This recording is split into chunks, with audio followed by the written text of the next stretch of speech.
My name is Engliah. I am 29 years old. Please listen to my story completely. It is not just a story. It is full of emotions, full of love, and full of pain too. This story will touch your heart. It will make you think.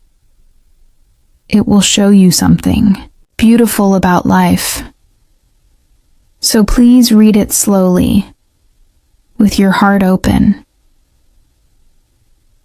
I was born in a small village. I came from a simple family. My mother was very kind. My father was strong but soft from inside. I had one younger sister. We were poor, but we were happy. My dream was to study and help my family, but my father became sick. I had to leave school and work in a small shop. I was just 17. Life was not easy, but I never gave up. One day, a man named Aaron came to our village. He was tall and kind. He was from another country. He came to help with water problems in the village. He had soft blue eyes and a big heart. I worked in the shop where he came to buy things. We started talking. He asked my name. "Hello," he said one day, smiling. "I am Aaron. What is your name?" "My name is Engliah," I said, looking down. I was shy. He smiled again. "That is a very beautiful name, Engliah." I felt something warm inside my heart. Days passed. He came often. He asked me about my life. He listened with care. He looked at me like I was special. One day, he said something I never thought I would hear. "Engliah," he said, "I think I like you. You are strong and kind. I want to know you more." I could not believe it. I looked at him with wide eyes. Me? But I am not special. I am just a simple girl. He shook his head. "No, you are special. Very special." After many weeks, he asked to meet my parents. They were surprised. They never thought a foreign man would come to their house. But Aaron was respectful. He spoke slowly. He said he wanted to marry me. My parents said yes with tears in their eyes. We got married in a small but beautiful ceremony. His family came too. They were rich and spoke in a different language, but they smiled a lot. I felt nervous, but also happy.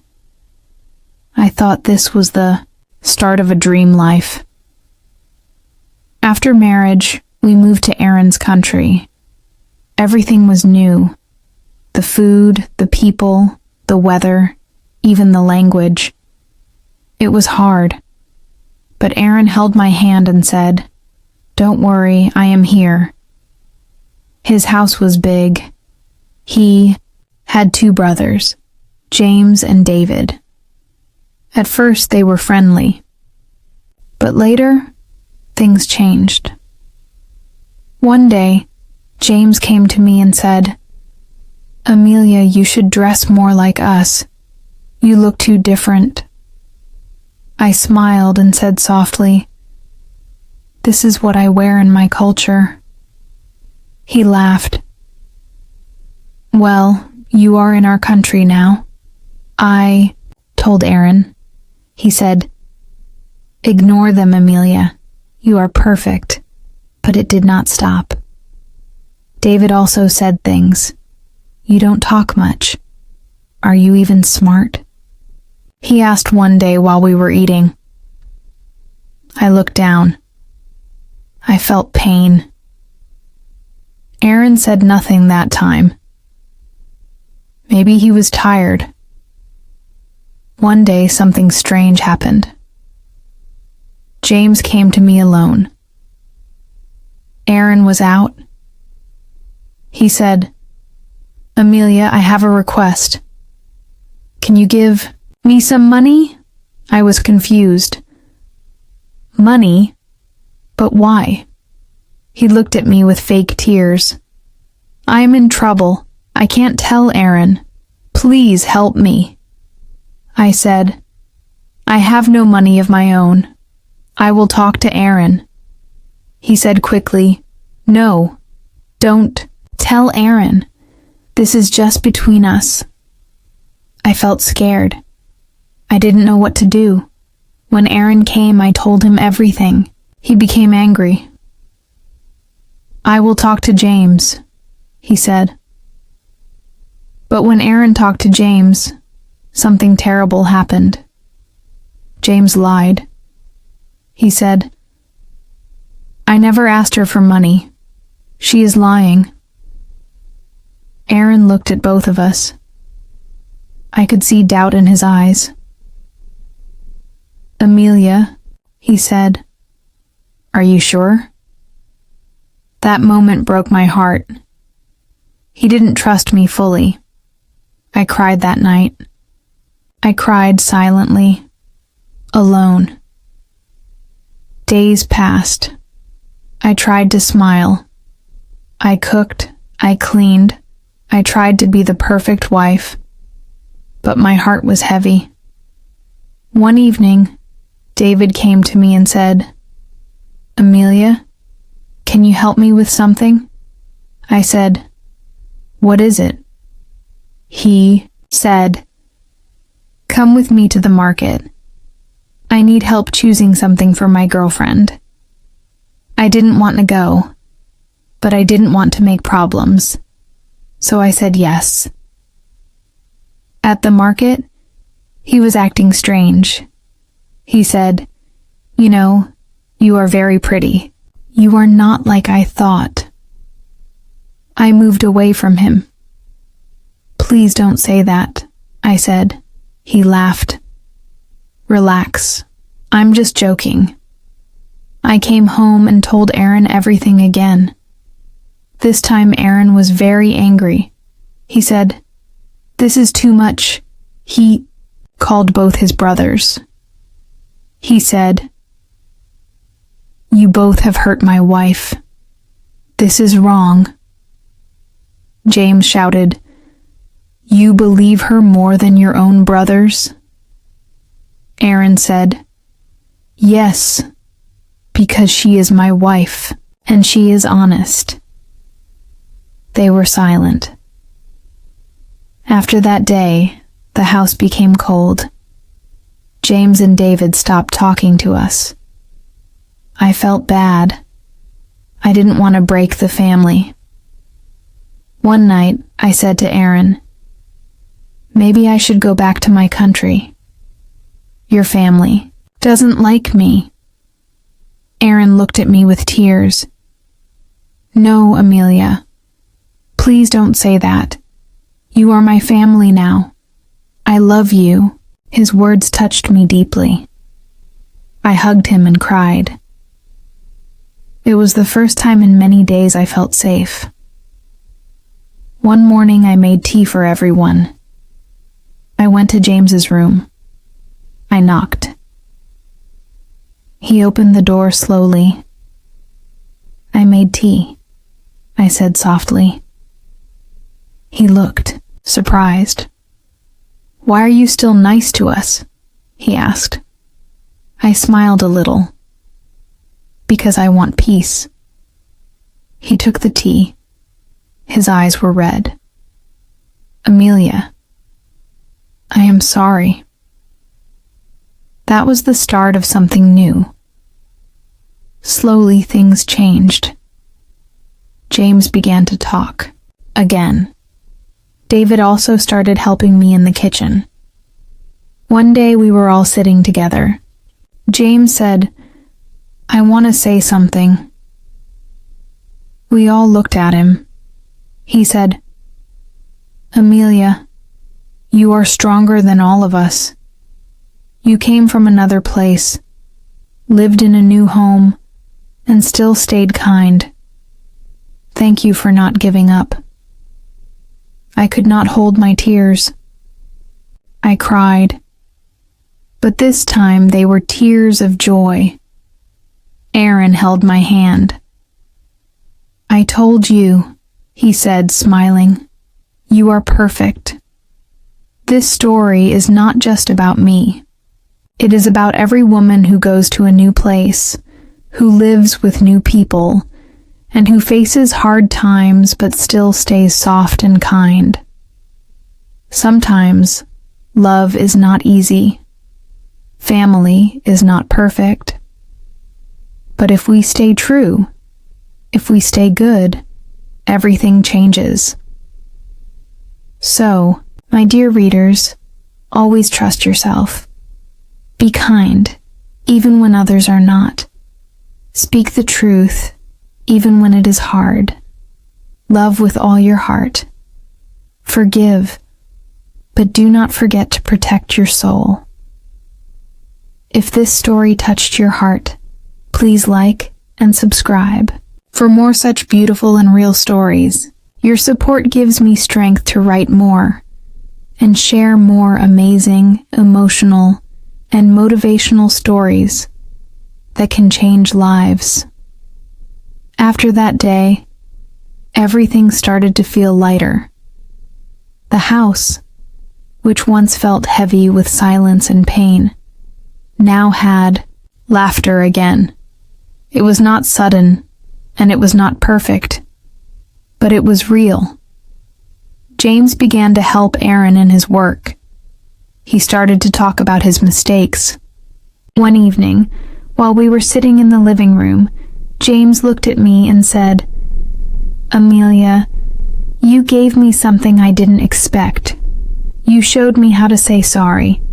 I was proud before, too proud, but your kindness made me change." I smiled. "Thank you, James. That means a lot." Even David, who once laughed at me, changed. One day I was making dinner. He came into the kitchen and said, "Can I help you with the cooking?" I looked at him, a little surprised. "You want to help?"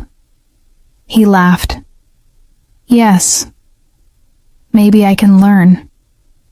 And maybe you can teach me your special food."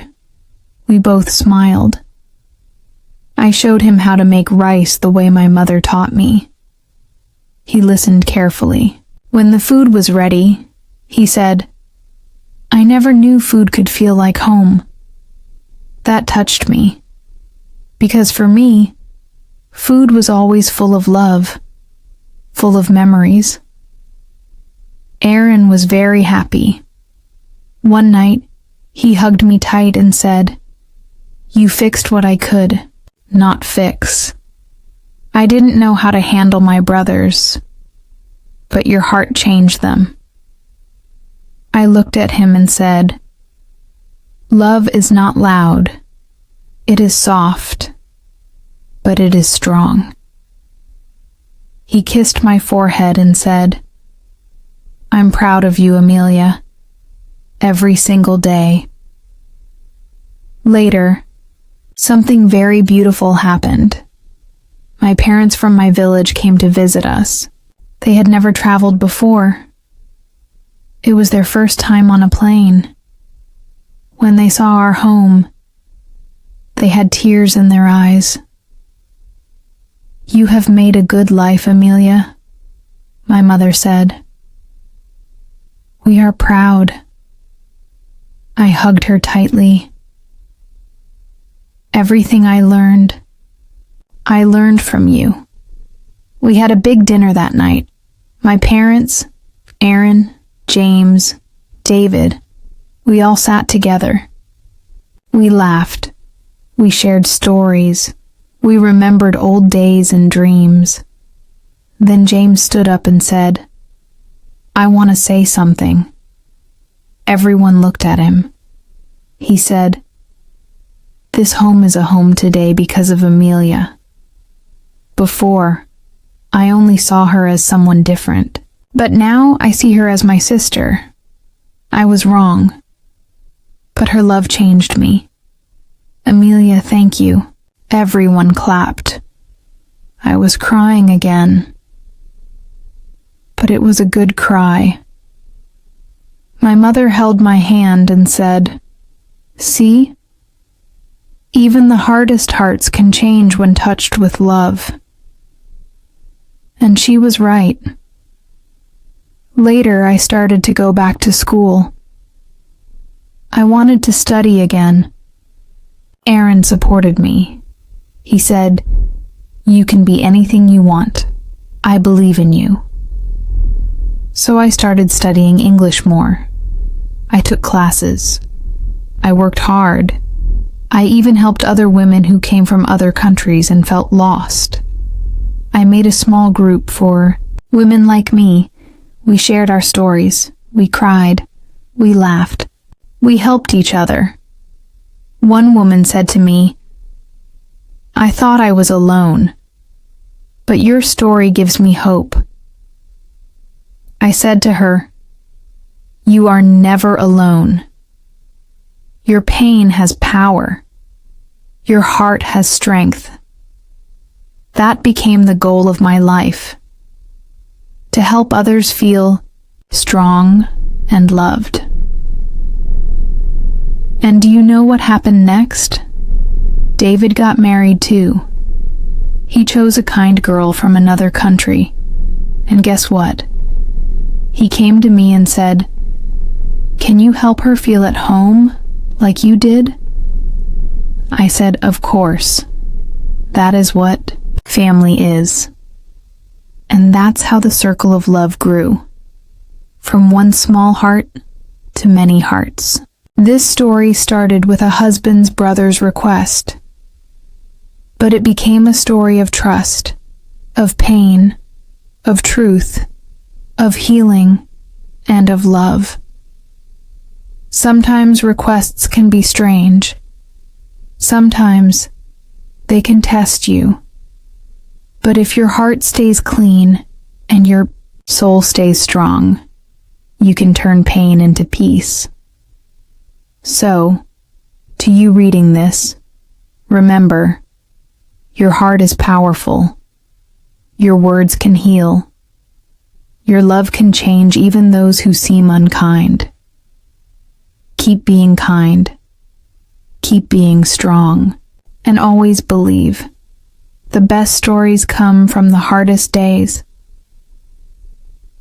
If this story made you feel something, if it made your eyes wet, your heart warm, or your soul think, please like and subscribe.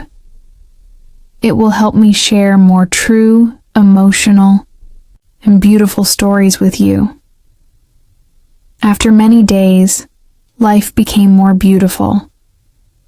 The house felt like a real home.